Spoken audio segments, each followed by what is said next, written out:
ৰাজীৱ ফদিয়া কোন আছিল? ৰাজীৱ ফদিয়া আছিল এজন লোকপ্ৰিয় গণশিল্পী। আজি আমাৰ যুৱ প্ৰজন্মক বহুতকে দেখিছো ৰাজীৱ ফদিয়াক চিনি নাপায়। স্বাভাৱিক কথা, কেনেকৈ চিনি পাব? আজি মই আপোনালোকক যদি নাগাৰা নামৰ কৈলাশ দা কোন বুলি কওঁ চিনি নাপায়, কিন্তু আপোনালোকক যদি মই তাৰ পৰিৱৰ্তে পেপে কোন বুলি ক'লে আপোনালোকে চিনি পাব। আপোনালোকে এজন জনতাৰ যি জনতাৰ সুখ দুখৰ কথা বৰ্ণনা কৰি গানবিলাক প্ৰস্তুত কৰে, যি জাতিৰ স্বাভিমানৰ কথা চিন্তা কৰে, এই নিশকতীয়া জাতিটোক পুনৰ উদ্ধাৰৰ কাৰণে তেওঁ গানৰ শব্দত তেওঁ ৰাইজৰ মাজলৈ এই গানবিলাক পঠিয়াই ৰাইজৰ মাজত সজাগতা সৃষ্টি কৰে। তেনে এজন শিল্পীক চিনি নোপোৱাটো স্বাভাৱিক কথা। আমি কোনবিলাকক চিনি পাওঁ? মই নৱপ্ৰজন্মৰ বহুতে লিখা দেখিছো যে কোননো আছিলে, তেওঁলোকে ভালকে লিখিছে দেই, কোননো আছিলে ৰাজীৱ ফদিয়াক চিনি নাপাওঁ, তথাপি ভাল লাগিছে, তেওঁ গানবোৰ ভাল আছিলচোন।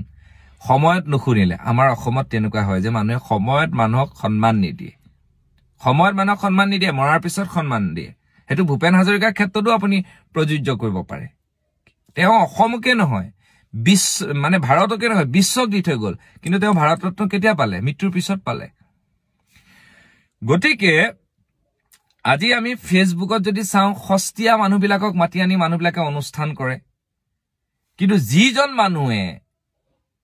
যিজন মানুহে জাতিটোৰ কথা চিন্তা কৰিলে, যিজন মানুহৰ গানত জাতিও নিশকতীয়া হৈ যোৱা জাতিটোৰ কৰ্ম সংস্কৃতিৰ কথা উল্লেখ কৰি গান লিখিলে, যিজনে প্ৰত্যেকটো মুহূৰ্তত অসমীয়া আইজনীক জীয়াই ৰখাৰ কথা চিন্তা কৰিলে, তেখেতক মানুহে চিনি নোপোৱাটো স্বাভাৱিক কথা। আমি চিনি পাওঁ। আমি একদম স্পষ্ট কথা, মই আগতেও কৈছো, য'তে ৰাজনীতি দলত নাথাকো কিয়, ভৱিষ্যতেও হওক, এতিয়াও হওক, কেতিয়াবাই হওক, কিন্তু আমাৰ প্ৰথম অসমীয়া আইজনীৰ কথা চিন্তা কৰিব লাগিব। ৰাজনীতি লাগিব, মই মানুহবিলাকক কৈছো ৰাজনীতিত যাওক, ৰাজনীতি কৰক, একো আপত্তি নাই, কিন্তু অসমীয়া আইৰ স্বাভিমান আৰু আমাৰ যিটো সক্ৰিয়তা আমি সেইটো নিজে ৰাখিব লাগিব।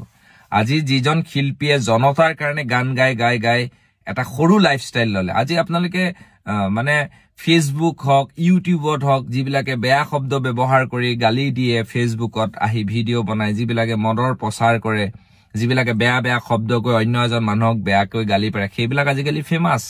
সেইবিলাকক মাটিত টিভিটো দেখিছো অনুষ্ঠান কৰে। লাজ লাগিব লাগে তেনেকুৱা সাংবাদিকৰ।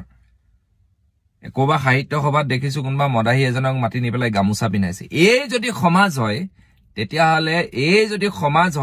তেতিয়াহ'লে এদিন এইখন সমাজ শেষ হৈ যাব। আজি আপুনি চাওক যে উৰুকা দিনা কিমান মানুহৰ মাজত সংঘাত হৈছে। আজি মৰিগাঁৱত হওক, লখিমপুৰত হওক, কিমান মানুহৰ মাজত এতিয়াও হস্পিটেলত আছে। উৰুকা সাধাৰণ জেওৰা এখন চুৰ কৰাক লৈ এটাটো যোৰহাট নে ক'ত সেইফালে মাৰিয়ে পেলালে।